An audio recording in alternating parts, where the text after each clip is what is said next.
Hello दोस्तों, कैसे हैं आप लोग? आई होप आप सभी अच्छे होंगे।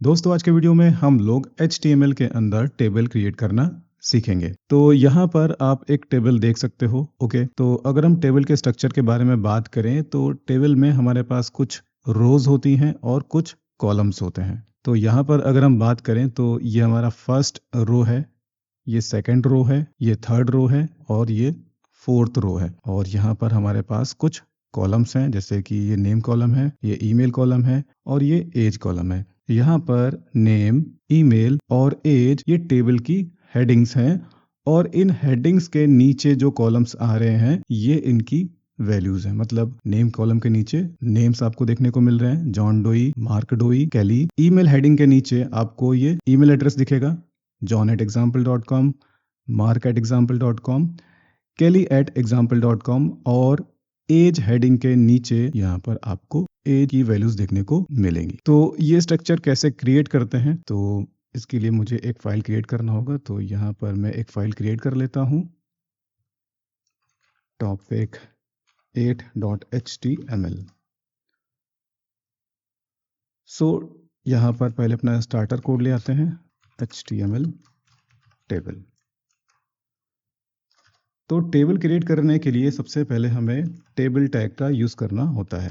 ओके, अब टेबल टैग के अंदर हम दो मेन टैग यूज़ करते हैं। पहला टैग होता है टी हेड, जहाँ पर हमारी टेबल की हेडिंग्स हम डिक्लेयर करते हैं, तो टी हेड। ओके, और एक होता है टी बॉडी। टी बॉडी के अंदर हमारा जो भी कंटेंट है, जो भी हमारी वैल्यूज़ हैं, वो हम टी बॉडी के अंदर डिक्लेयर करते हैं। सो टी हेडिंग के अंदर सिर्फ ये सिंगल रो हम डिक्लेयर करते हैं। तो यहाँ पर मैं एक TR टैग लूँगा। TR means table row. Okay, TR tag मैंने स्टार्ट किया, TR टैग को यहाँ पर क्लोज किया। अब इसके अंदर हम हेडिंग्स डिफाइन करेंगे। तो हेडिंग के लिए हम TH टैग का यूज़ करते हैं, TH। ओके, TH मैंने टैग स्टार्ट किया, TH टैग को क्लोज किया। यहाँ पर मैं लिखूँगा नेम। ओके, और इसे मैं कॉपी कर लेता हूँ, यहाँ पर मैं पेस्ट कर देता हूँ।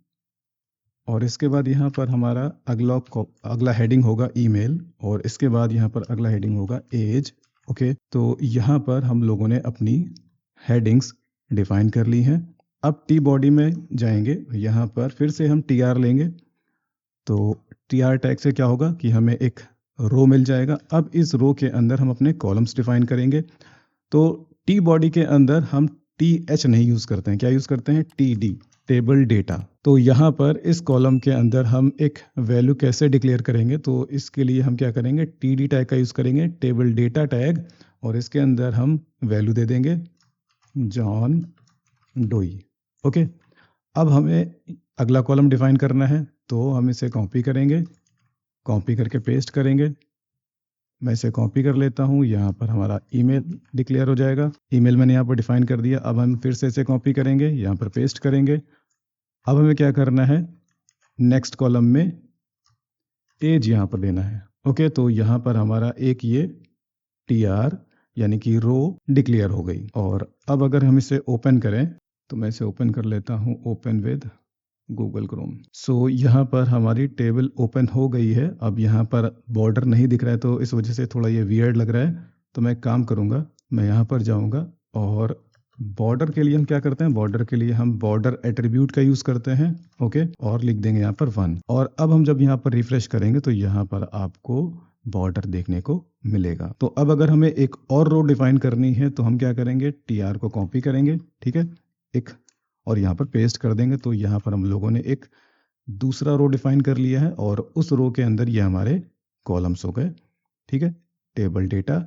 अब मैं यहाँ पर इसे चेंज कर देता हूँ, यहाँ पर मैं लिख देता हूँ मार्क डोई, mark@example.com, और यहाँ पर मैं एज डिफाइन कर देता हूँ 25। और अब मैं यहाँ पर जब रिफ्रेश करूँगा तो यहाँ पर हमारा दूसरा रो आ जाएगा। ओके, अब यहाँ पर मैं आप लोगों को एक चीज़ और बता देता हूँ। सो मैं एक रो को कॉपी कर लेता हूँ, कॉपी करके यहाँ पर पेस्ट कर देता हूँ, ठीक है। और यहाँ पर मैं इसे हटा देता हूँ। मैंने 2 TD ये हटा दिए। तो अब अगर मैं यहाँ पर रिफ्रेश करूँ तो यहाँ पर कितने कॉलम्स होने चाहिए थे? यहाँ पर 3 कॉलम्स होने चाहिए थे, पर मैंने यहाँ पर एक ही कॉलम डिफाइन किया है। अब मैं ये चाहता हूँ कि 3 कॉलम एक में मर्ज हो जाएं। ठीक है, सो 3 कॉलम्स को एक में मर्ज करने के लिए हम यूज़ करते हैं कोल स्पैन एट्रीब्यूट। और हमें कितने कॉलम मर्ज करने हैं? तो 3 कॉलम को मर्ज करके एक कॉलम बनाना है। सो यहाँ पर हम कोल स्पैन 3 लिखेंगे। तो यहाँ पर अब आप देखना, तो यहाँ पर 3 कॉलम एक कॉलम में मर्ज हो गए। ओके, तो इस तरह से आप टेबल के कॉलम्स को भी आपस में मर्ज कर सकते हो।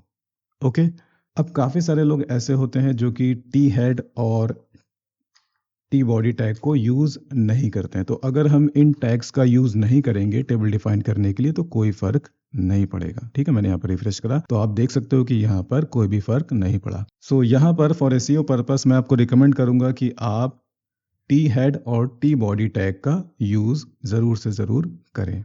ओके, सो दोस्तों आई होप आप लोगों को HTML के अंदर टेबल यूज़ करना समझ में आ गया होगा। अगर आप लोगों को ये वीडियो अच्छा लगा तो प्लीज़ आप इस वीडियो को लाइक करिए, कमेंट करिए, शेयर करिए और मेरे चैनल को सब्सक्राइब कर लीजिए। अभी के लिए bye, thanks and take care.